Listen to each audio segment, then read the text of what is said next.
German Chancellor Olaf Scholz could reject plans to sell Eurofighter Typhoon fighter jets to Turkey, considering that Germany is part of the four-country consortium that is involved in designing and producing Typhoon components. However, Scholz's intentions apparently had to meet resistance from aviation workers' groups in Germany.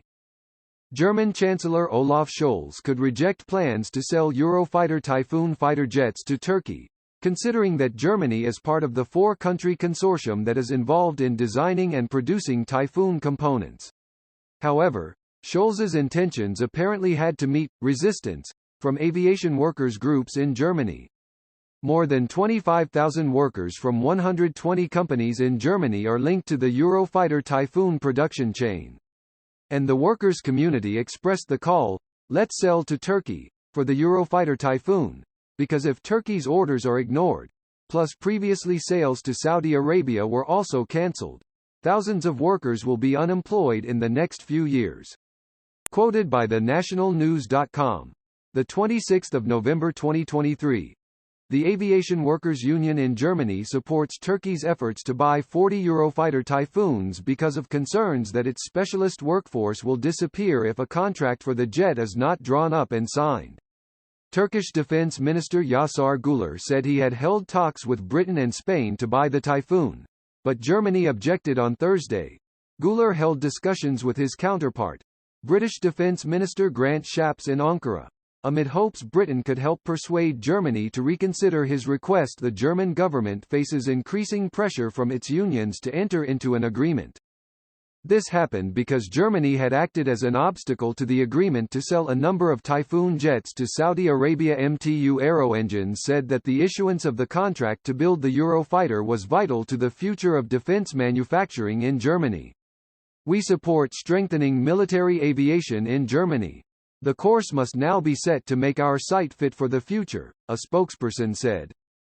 "This requires reliability and planning, especially in the military field, especially with regard to the future of the Eurofighter.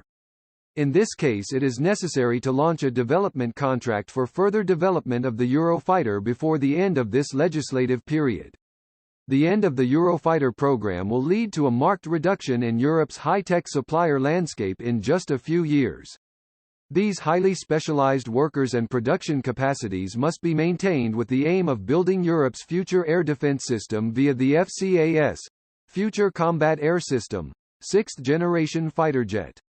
We need engineers working on further development of the Eurofighter. Otherwise, they will migrate to other industries. We are creating the foundation for a strong role for the German aviation industry and suppliers in future European technology projects. Europe must strengthen its sovereignty in defense matters. That is why we should not rely solely on America to do procurement, as we have done recently." Michael Reich, political secretary and operations manager at Airbus, which produces the Eurofighter, said Germany needed to issue contracts to ensure its military independence. Germany's hesitation to approve the sale of Typhoon fighter jets to Turkey is reportedly related to Turkey's strong criticism of Israel's military actions in the Gaza Strip. German Chancellor Olaf Scholz responded by blocking Turkey's desire to buy 40 Eurofighter Typhoon fighter jets. As is known, due to Israel's intense and brutal attacks on Gaza, which resulted in the loss of more than 14,000 lives, especially among children and women, Turkey condemned Tel Aviv and labeled it a terrorist state. Turkey also refrained from calling Hamas a terrorist organization, contrary to the stance of other European countries and NATO members.